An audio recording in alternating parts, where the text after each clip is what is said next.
Hi everybody. I just wanted to show you how to turn off the water before winter starts, which I know this year's too late, but I would show you anyway because I thought I was going to do this year, but I never did. Anyway, the first thing you want to do, I'll show you here. I had to turn it on for doing some cleaning, so I turned it on for a little bit, and it's not cold today, so I used it.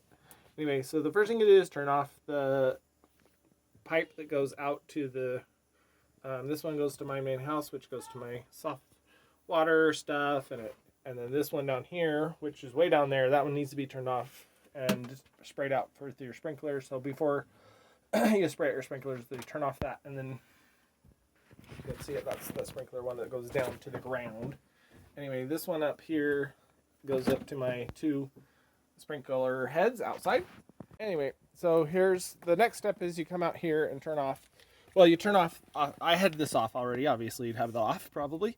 But anyway, you're going to turn it on, and that's okay, but what you need to do right now is, depending on how they hooked up inside your house, mine is loose.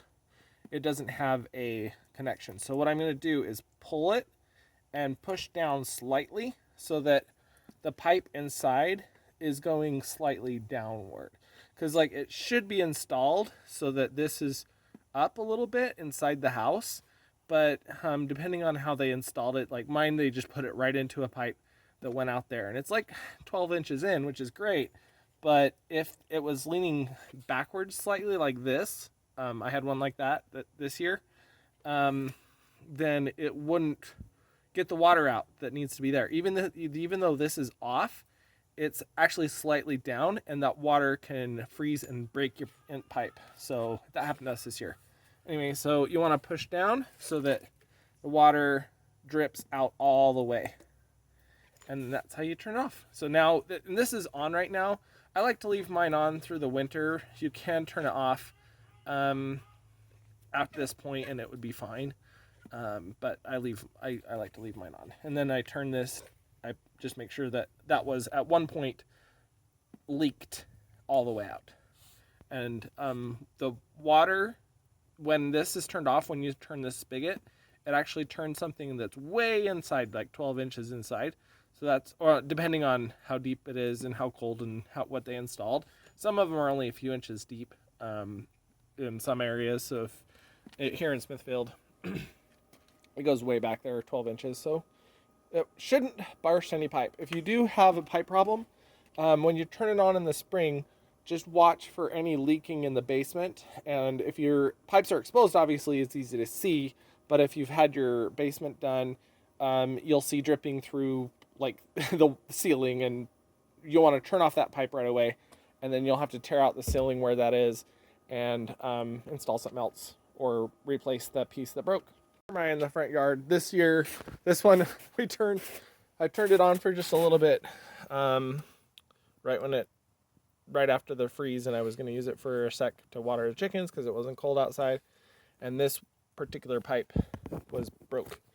I'll show you the broke pipe at the end here, but I got this new upgraded system. It's Aquar, which is awesome. But anyway, this one you just put it in and that turns on the inside. So then when you unplug it, it automatically shuts it off. So this particular brand will automatically turn off when you pull it out. But since I turned it on, I wanted to let it leak all the way out.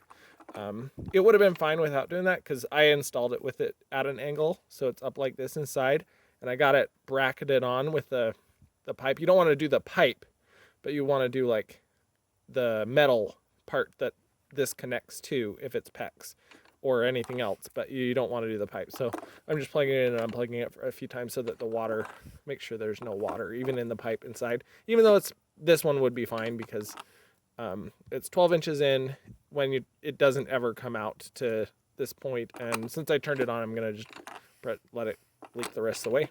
So just a couple tips this year, and hope it helps anybody. If you've already, it's too late this year. So reminder for next year, but watch it when you turn on the sprinkler or the water, just to make sure that there's no leaking in the basement.